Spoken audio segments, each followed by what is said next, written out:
දිව ඉනට රැගෙන සෙව්වන්දි ඇතුළු 6 දෙනාගේ වැඩිදුර ප්‍රශ්න කිරීම සඳහා රැඳියුම් නියෝග ලබා ගැනීමට නියමිත බව තොරතුරු වාර්තා වේ. නේපාලයේදී අත්අඩංගුවට ගත් ඉෂාරා සිව්වන්දි ඇතුළු 6 දෙනා ඊයේ පස්වරුවේ දිව ඉනට රැගෙන එන ලදී. ඇය ඇතුළු 6 දෙනා ශ්‍රී ලංකන් ගුවන් සේවයට අයත් OK182 දරණ යානයෙන් කත්මණ්ඩු නුවර සිට මෙරට රැගෙන ආවේ ඊයේ පස්වරු 6:54ට පමණයි.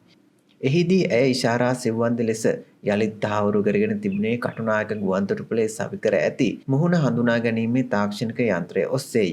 මේ අතර ඉෂාරා සෙව්වන්දි ඇතුළු 6 දෙනා විමර්ශන කටයුතු සඳහා කොළඹ අපරාධ කොස්තාසිය වෙත බාර දී ඇති අතර අනෙක් දෙදෙනා පෑලියගොඩ කොට්ටාස අපරාධ විමර්ශන ඒකකයට සහ බස්නාහිර දකුණු අපරාධ කොට්ටාශය වෙත යොමු කර ඇති බවයි පොලිස් මාධ්‍ය ප්‍රකාශකවරයා සඳහන් කළේ.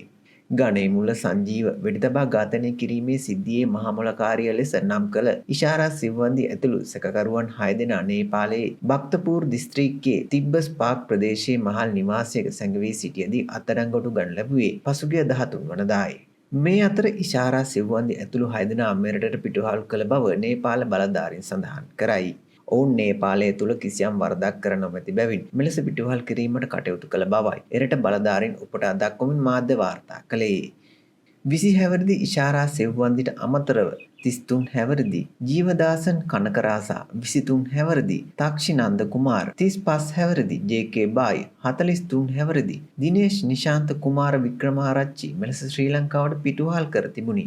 ඉෂාරා සෙව්වන්දිට අමතරව ඇය මෙන් පෙනී සිටි බව කියන තාක්ෂි නැමැත්ති කාන්තාව ජේ.කේ. බායි නැමැත්තා සහ යාපනයේ සුරේෂ් නැමැත්තාද කොළඹ අපරාධ කොට්ටාශයට බාර දී ඇත.